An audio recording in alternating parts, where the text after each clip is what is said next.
I am here with Tracy Quinn, CEO of Heal the Bay. Our firm led the search that placed Tracy at Heal the Bay back in 2022. Welcome, Tracy. To start, for those that may not know, I'd like to see if you could tell us a little bit about Heal the Bay and what the organization does. Sure, and thank you for chatting with me today. So Heal the Bay is an environmental nonprofit.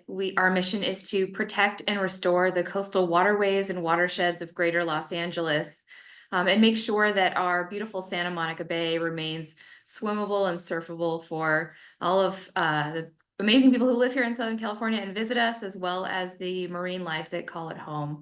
And to do that, we use science and policy. We have a team of researchers. We use in community engagement. We get the community out doing things like beach cleanups, where we've picked up over 2 million pounds of trash from LA's beaches. And then we are also lucky to call the Heal the Bay Aquarium ours underneath the Santa Monica Pier, where we welcome over 10,000 children a year from LA schools. Here they learned to, what are the biggest threats to our marine life? They get to interact with them, and hopefully they leave protecting what they love and being inspired to become environmental stewards.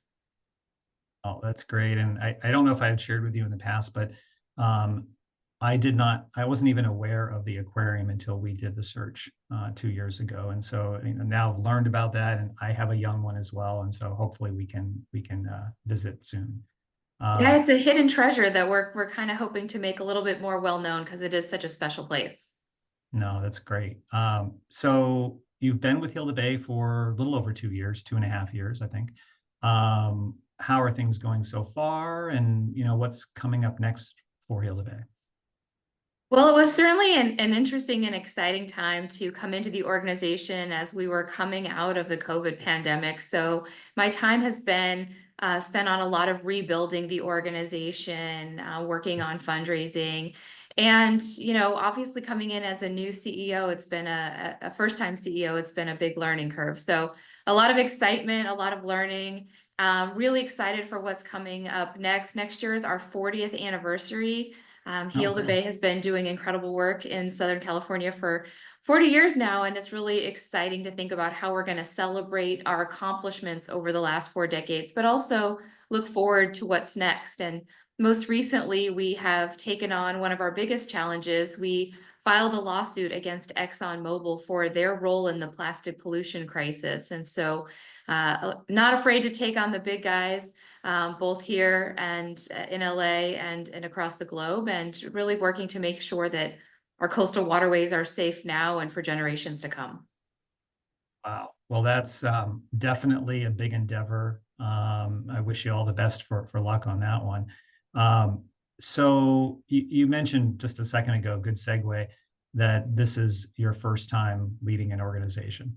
And I'm curious, we have a number of individuals over the years that we place that are, going through similar things where this is their first CEO, nonprofit, ED type of role.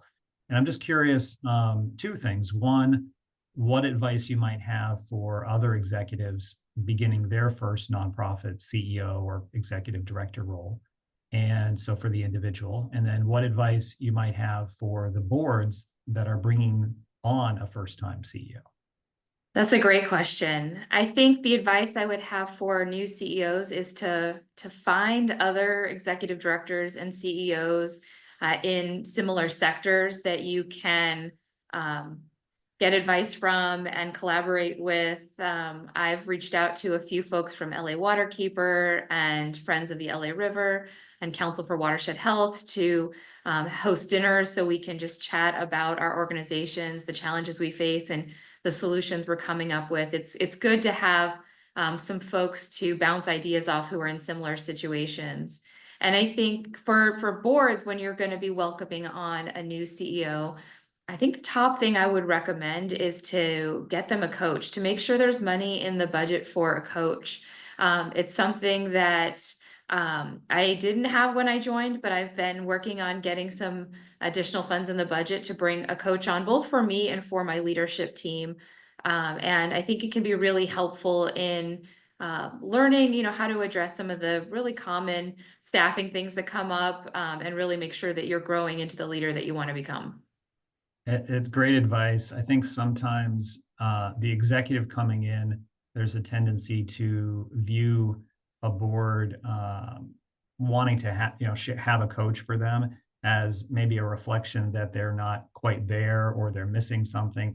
And I think often it's truly not the case. And it's really about how the board can best set them up for success and really invest in their success for the future. And so I think even for leaders who are not first time CEOs, having a coach to help you get kind of geared up for that new role, help through that transition can be really helpful. But certainly for those first time leaders as well.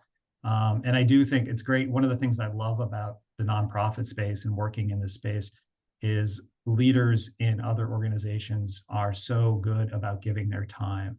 And so to have that network that you have to talk with other CEOs, EDs of other organizations, share challenges with them. And typically in the nonprofit space, they're very willing, open to sharing their views and the challenges they've gone through and how they've been able to navigate things. So I'm glad that you have that network. It's one of the great things that I love about the nonprofit space. Yeah, it's been wonderful to be surrounded by such a great group of folks, and we're all fighting for, similar missions to make sure that LA is as sustainable and safe and clean as possible. And I'm really excited to be able to partner with so many great folks. Well, thank you for all the work that you do. Thank you for your time today. It's been great catching up, and I wish you and the Heal the Bay team all the best for continued success. Thank you so much. It's been great chatting with you. Thanks, Tracy. Take care.